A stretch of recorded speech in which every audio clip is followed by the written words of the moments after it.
Hai, Assalamualaikum warahmatullahi wabarakatuh. Kali ini saya akan membahas tentang pemantauan area kerja, di mana pemantauan area kerja ini merupakan materi dari mata pelajaran analisis kimia dasar. Analisis kimia dasar ini dipelajari oleh teknik kimia industri, kelas 10. Oke, kompetensi dasar yang harus dikuasai Ananda yaitu menerapkan prinsip pemantauan area kerja sebagai panduan untuk melaksanakan tugas pemantauan. 4.1-nya melaksanakan prosedur pemantauan area kerja. Adapun tujuan kita mempelajari tentang area kerja ini yaitu memahami tentang area kerja. 2. Menerapkan standar good housekeeping di laboratorium. 3. Menerapkan prinsip pemantauan area kerja. 4. Menganalisis potensi resiko atau bahaya di area kerja. 5. Melakukan penilaian resiko. 6. Menerapkan pemantauan area kerja laboratorium kimia. Pertama, pembahasan kita tentang pengertian area kerja itu sendiri. Tentunya tidak asing lagi. Dan kita pasti tahu area kerja itu apa.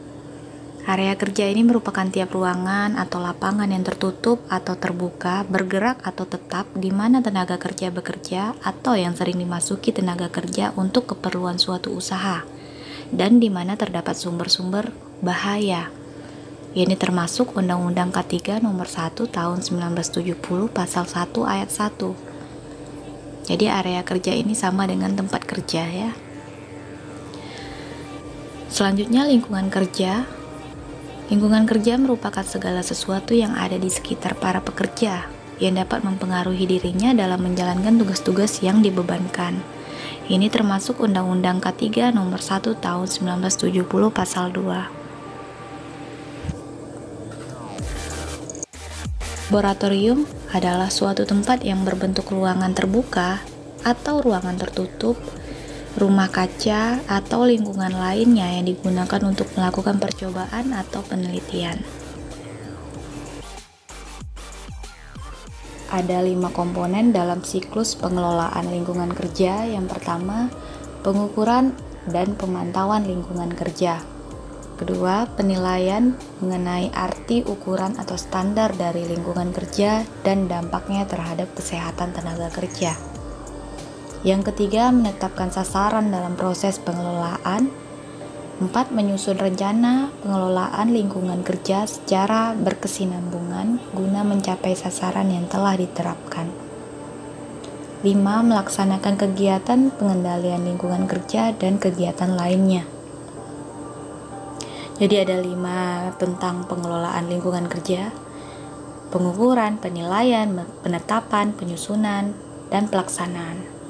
Selanjutnya, faktor yang mempengaruhi situasi lingkungan kerja. Ada faktor internal dan faktor eksternal. Faktor internal ini merupakan kesadaran dan pemahaman terhadap diri sendiri yang memegang peran vital bagi persiapan dan proses kerja di laboratorium. Sedangkan faktor eksternal adalah aspek fisik tempat kerja atau laboratorium seperti kondisi bangunan, ketersediaan meja, kursi, dan lain-lain. Selanjutnya pembahasan tentang standar good housekeeping di area kerja. Kenapa kita perlu mempelajari standar good housekeeping? Nah, coba bagaimana rasanya bekerja di area yang kotor, penuh debu, dan berantakan? Tentu saja hal ini bisa membuat kita menjadi tidak nyaman ya, dan aman saat bekerja. Akhirnya akan berimbas pada produktivitas dan keselamatan kerja kita. Penataan area kerja yang buruk secara tidak langsung bisa menghambat pergerakan kerja karyawan dan kemungkinan besar penyebab kecelakaan kerja seperti terjatuh, terpeleset, atau lainnya.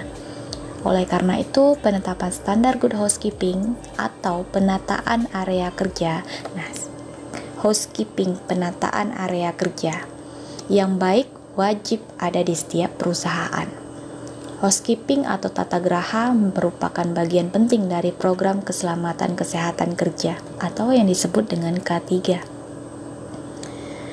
Nah, ini standar OSHA 1910.2 menyatakan semua tempat kerja yang ditunjuk bagi karyawan harus benar-benar aman dan dapat menjamin keselamatan kerja para karyawan. Standar OSHA ini tentunya mencakup pengaturan untuk berbagai area kerja yang biasa dilewati ataupun sering dilakukan aktivitas kerja, di mana area kerja tersebut mengandung berbagai potensi bahaya yang bisa menyebabkan kecelakaan kerja dan kerugian lainnya. Adapun poin-poin dari standar good housekeeping di area kerja yang kita pelajari, yang pertama penetapan standar good housekeeping. Yang kedua, good housekeeping dengan prinsip 5R atau 5S. Yang ketiga, penerapan 5R atau 5S di laboratorium kimia. Nah, ini penetapan standar good housekeeping. Salah satu bagian penting dari standar keselamatan kesehatan kerja. Wajib melaksanakan penataan area kerja yang seperti saya jelaskan tadi. Keuntungannya yaitu menghilangkan atau mengurangi potensi bahaya dan penyebab umum terjadinya kecelakaan kerja, seperti tersandung, terpleset, terjatuh, ledakan, kebakaran, dan lain-lain. Yang kedua menghindari kontaminasi bahan-bahan kimia berbahaya di area kerja yang menjadi penyebab timbulnya masalah kesehatan. Yang ketiga, karyawan bisa bekerja lebih efektif dan efisien. Keuntungan yang keempat, menciptakan area kerja yang rapi, nyaman, menyenangkan, serta tidak menghambat pergerakan karyawan saat bekerja. Langkah-langkah penataan area kerja yang baik adalah: 1. Menetapkan standar housekeeping, di mana standar yang ditetapkan harus membuat pekerja lebih mudah, lebih aman, dan berdampak baik pada kesehatan karyawan. Pimpinan juga bisa melibatkan karyawan dalam pembuatan standar housekeeping. Yang kedua, tentukan target dan ukur seberapa baik perusahaan mematuhi standar housekeeping ini. Yang ketiga, buatlah daftar atau checklist untuk membantu Anda dalam mengukur tingkat keberhasilan housekeeping yang diterapkan. Ini salah satu contoh housekeeping checklist. Tinggal diisi nama pengawas, tanggal, dan keterangannya itu. Kalau memenuhi standar, checklist; tidak memenuhi standar, silang. Lalu yang keempat, penetapan area kerja yang baik, memberi umpan balik yang positif. Biarkan karyawan mengetahui seberapa baik mereka menerapkan housekeeping dan tentukan bagaimana cara memperbaikinya. Yang kelima, jadikan housekeeping sebagai kebudayaan perusahaan. Jadi jangan sampai perusahaan baru menerapkan housekeeping hanya ketika audit. Adapun aktivitas penerapan housekeeping di laboratorium dapat dilakukan dengan cara yang pertama, butuh kedisiplinan untuk memantau kondisi lingkungan labor. Yang kedua, peralatan kerja dan lingkungan kerja dibersihkan setiap selesai bekerja.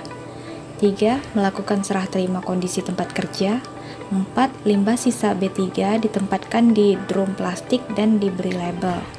Yang kelima, patroli housekeeping antar unit kerja. Selanjutnya, good housekeeping dengan prinsip 5R atau 5S. Perhatikan gambar ini sebelum penerapan 5R atau 5S. Sangat berantakan. Apa itu 5S? 5S ini adalah suatu sistem manajemen tata graha, manajemen ketata rumah tanggaan, manajemen good housekeeping yang dilakukan dalam rangka mengelola tempat kerja, di mana tempat yang dimaksud dalam hal ini adalah tempat atau lingkungan di mana kita bekerja, baik itu di area kerja perkantoran maupun di area kerja gudang, area kerja bengkel, area kerja labor, area kerja produksi, dan area pendukung lainnya, seperti fasilitas publik dan lain-lain. Kepanjangan dari 5S ini adalah Seiri, Seiton, Seiso, Seiketsu, Shitsuke. Sistem ini lahir di negara Jepang. Ini menciptakan suatu metode penataan dan pemeliharaan wilayah kerja secara intensif dalam usaha memelihara ketertiban, efisiensi, dan disiplin di lokasi kerja, sekaligus meningkatkan kinerja perusahaan secara menyeluruh. Selanjutnya, amati gambar sebelum dan sesudah menerapkan 5S. Bagaimana pendapat Anda? Tentunya kita lebih efektif dan efisien, bekerja nyaman itu kalau menerapkan 5S ini. Ya, 5R, ringkas, rapi, resik, rawat, rajin. 5S dalam bahasa Jepang, seiri, seiton, seiso, seiketsu, shitsuke. Pun sasaran 5R ini atau 5S, penerapan 5R harus dilakukan secara sistematis karena pada intinya 5R bukanlah suatu standar, tetapi lebih ke arah pembentukan budaya seluruh karyawan di dalam suatu perusahaan. Jadi kita harus membiasakan diri setiap hari. Penerapan 5R pertama yaitu ringkas. Prinsip ringkas adalah memisahkan segala sesuatu yang diperlukan dan menyingkirkan yang tidak diperlukan dari tempat kerja. Adapun langkah-langkah untuk melakukan ringkas ini, yang pertama, kamu cek barang yang berada di area masing-masing. Lalu tetapkan kategori barang-barang yang digunakan dan yang tidak digunakan. Beri label warna yang berbeda untuk barang yang tidak digunakan. Siapkan tempat untuk menyimpan atau membuang barang-barang yang tidak digunakan tadi. Perhatikan contoh perubahan ringkasan. Gambar pertama, masih terdapat arsip-arsip yang berserakan di atas meja. Yang gambar kedua sudah rapi, tidak ada lagi berkas-berkas arsip yang berserakan. Prinsip ringkas tadi diterapkan. Untuk yang kedua, prinsip rapi atau seiton. Rapi, menyimpan barang sesuai dengan tempatnya. Kerapian adalah hal mengenai bagaimana cepat kita meletakkan barang dan mendapatkan kembali pada saat diperlukan dengan mudah. Adapun langkah-langkah melakukan rapi, yang pertama, rancang metode penempatan barang yang diperlukan sehingga mudah didapatkan. Yang kedua, tempatkan barang-barang yang diperlukan ke tempat yang telah dirancang. Yang ketiga, beri label atau identifikasi untuk mempermudah penggunaan maupun pengembalian ke tempat semula.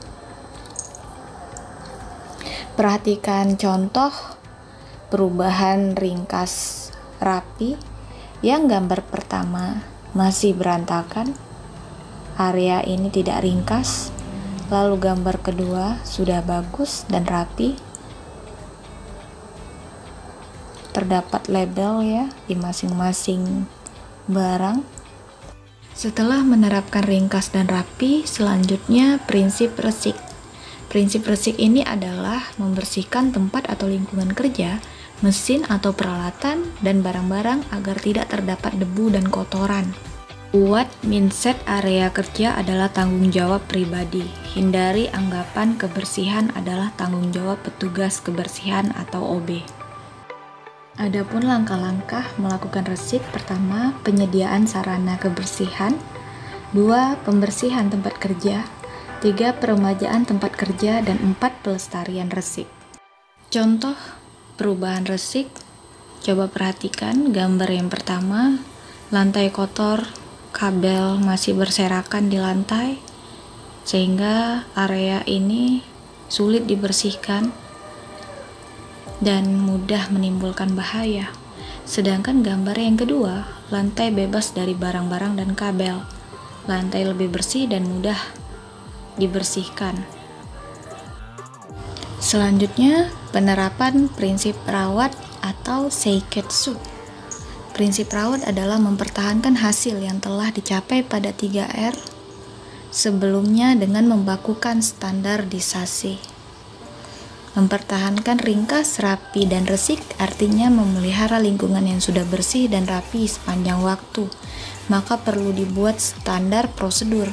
Jika tidak segera distandarkan, maka kondisi bersih rapi yang telah dicapai akan kembali kotor berantakan. Prosedur standar ini harus dilaksanakan oleh semua pihak. Prosedur standar ini harus diumumkan, diketahui, dan dipahami oleh semua orang.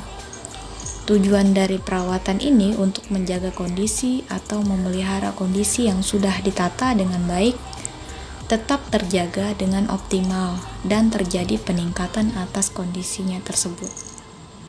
Perhatikan gambar contoh perubahan resik rawat. Yang gambar pertama sulit mendeteksi atau inspeksi mesin karena tidak transparan ya. Sedangkan gambar yang kedua bagus, mesin transparan, inspeksi menjadi lebih mudah dan segera dapat diketahui bila terjadi penyimpangan. Yang kelima adalah rajin, merupakan terciptanya kebiasaan pribadi karyawan untuk menjaga dan meningkatkan apa yang sudah dicapai. Rajin di tempat kerja berarti pengembangan kebiasaan positif di tempat kerja. Apa yang sudah baik harus selalu dalam keadaan prima setiap saat. Prinsip rajin di tempat kerja adalah lakukan apa yang harus dilakukan dan jangan melakukan apa yang tidak boleh dilakukan. Setiap komponen 5R itu saling terkait dan harus dikerjakan secara bersama-sama untuk mencapai kesempurnaan. Dengan melakukan ringkas, kita dapat menurunkan biaya dan meningkatkan efisiensi, tetapi belum mempunyai pengaruh yang bersifat jangka panjang. Dengan melakukan rapi, keselamatan akan meningkat, tetapi barang-barang yang tidak diperlukan harus dibuang terlebih dahulu melalui ringkas. Pengaruh ringkas dan rapi akan benar-benar terasa setelah dicapai resik dan dipertahankan dengan rawat. Akhirnya, untuk mendapatkan hasil terbaik, semua yang berkepentingan harus memiliki sifat rajin dan kemauan untuk mematuhi peraturan dan melaksanakan keputusan.